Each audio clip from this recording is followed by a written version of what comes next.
என் இனிய அன்பு உள்ளங்களே, உங்கள் அனைவருக்கும் என் அன்பான வணக்கம்.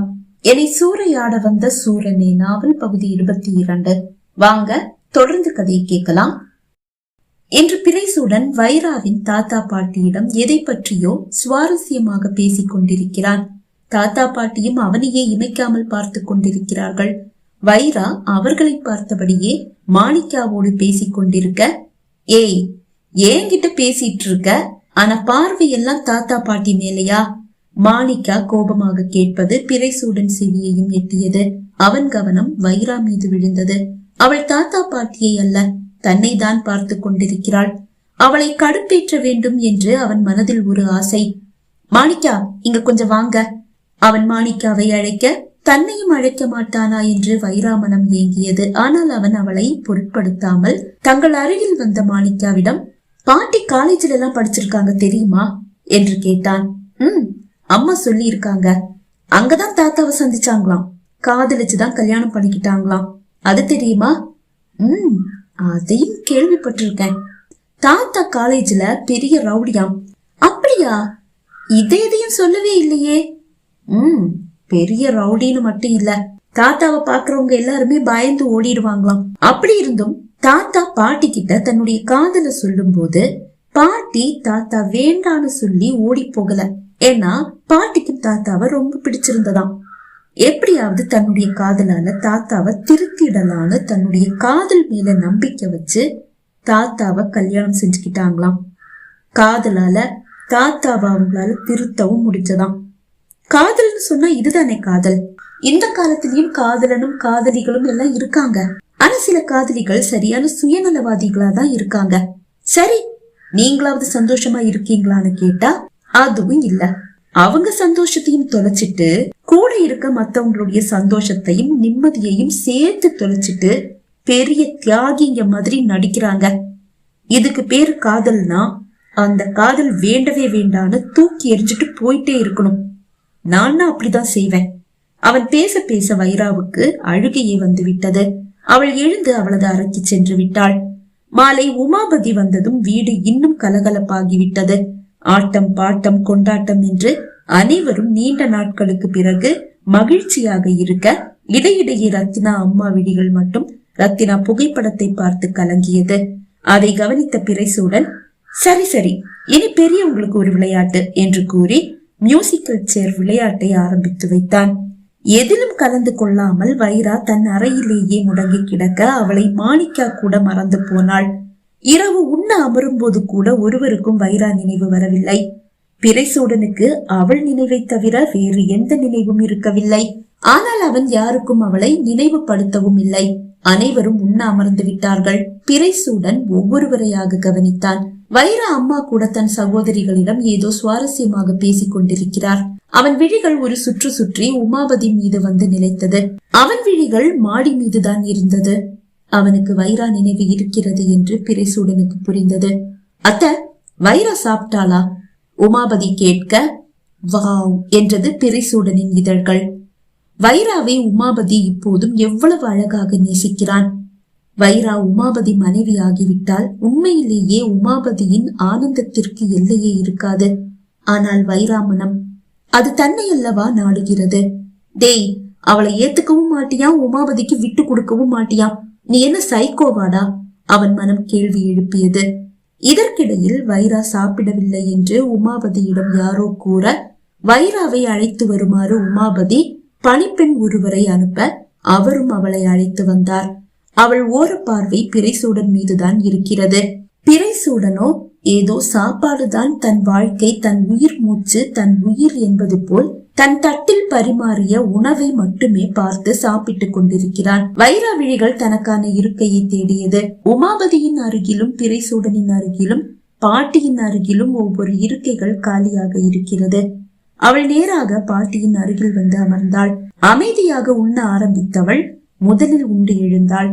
வந்து படுக்கையிலும் சாய்ந்து விட்டாள். ஆனால் உறக்கத்தை தொலைத்தவளுக்கு உறக்கம் எப்படி வரும்? உருண்டு புரண்டு படுத்தும் உறக்கம் வருவதாக இல்லை. எழுந்து மொட்டை மாடிக்கு வந்தாள். அவளுக்கு வியப்பு. பிறைசூடன் மொட்டை மாடியில் நிற்கிறான். ஆனால் அவளை காணவில்லை. அவளுக்கு முதுகை காட்டி நிற்பவன் பின்னால் யாரோ வந்து நிற்பதை உணர்ந்து திரும்பி பார்த்தான். வைரா. அவளை கண்டதும் அவன் அங்கிருந்து செல்ல தயாராக அவன் கரத்தை எட்டி பிடித்த வைரா, நான் உங்ககிட்ட பேசணும் பிறைசூடன் என்றாள். பேசணுமா? ஏளனமாக கேட்டவன், உன்கிட்ட பேச எனக்கு எதுவும் இல்ல என்று கூறிவிட்டு அவளது கரத்தில் இருந்து தன் கரத்தை இழுத்து கொண்டு நடக்க, நான் தான் சொல்றேனே நான் உங்ககிட்ட பேசணும், எனக்கு நேரம் இல்ல. சரி, உங்களுக்கு எப்ப நேரம் கிடைக்குதோ அப்ப வாங்க, அது வரைக்கும் நான் இங்கேயே தான் நிற்பேன். அவள் கூறியதை காதில் வாங்கிக் கொள்ளாமல் அவன் சென்று விட்டான். அவளோ மொட்டை மாடியிலேயே நின்றாள். தன் அறைக்கு வந்த பிறைசூடன் படுக்கையில் வீழ்ந்தான். சிறிது நேரத்திலேயே உறங்கியும் போனான். அந்த அதிபயங்கர இடி சத்தத்தை கேட்டு சட்டென்று விழித்துக் கொண்டவன் செல்லை எடுத்து பார்த்தான். 2:45. ஜன்னல் திரையையும் தாண்டி மின்னல் கீற்றுகள் அறைக்குள் அடிக்கிறது. இடியோசையும் காதை கிழிக்கிறது. கனத்த மழை பெய்கிறது என்று அவனுக்கு புரிந்தது.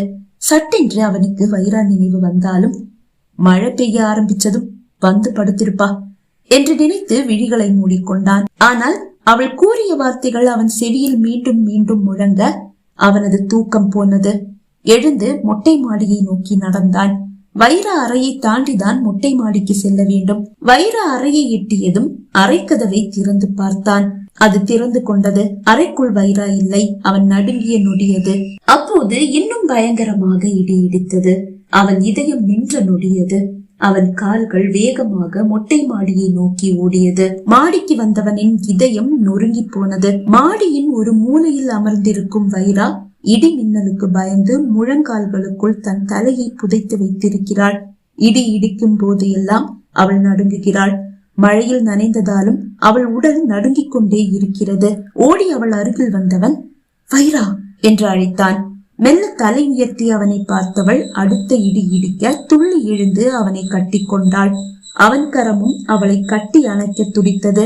ஆனால் அவன் அணைக்கவில்லை. அவனை இறுக்கமாக இன்னும் இன்னும் இறுக்கமாக கட்டி கொண்டவள், என்னுடைய நிம்மதி, பசி, தூக்கம் எல்லாத்தையும் இந்த கொஞ்ச நாள்ல கொள்ளையடிச்சிட்டு என்ன அம்போன விட்டுட்டு போக போறீங்களா என்று கேட்டவளை தன் உடலில் இருந்து பலமாக பிடித்து அகற்றியவன், 6 வருஷம் இதையெல்லாம் நீ பறிச்சுக்கிட்டியே, அது மட்டும் நியாயமாடி? உன்னை தேடி அலையும் போதெல்லாம் நான் பட்ட வலி இருக்கே, அது எப்படி இருக்கும்னு உனக்கு தெரியுமாடி?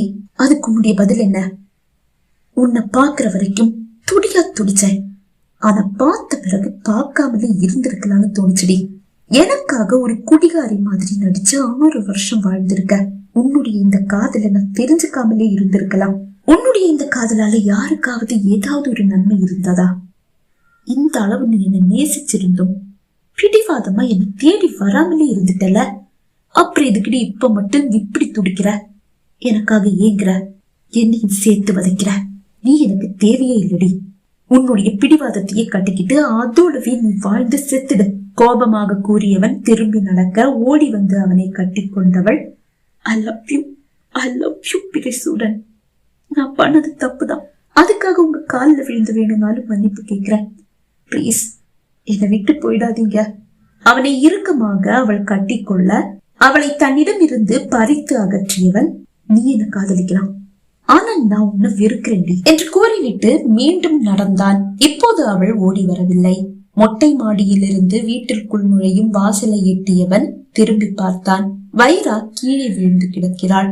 பதறி போனவன் ஓடி வந்து அவளை வாரி எடுத்துக்கொண்டு அவனது அறையை நோக்கி வேகமாக நடந்தான்.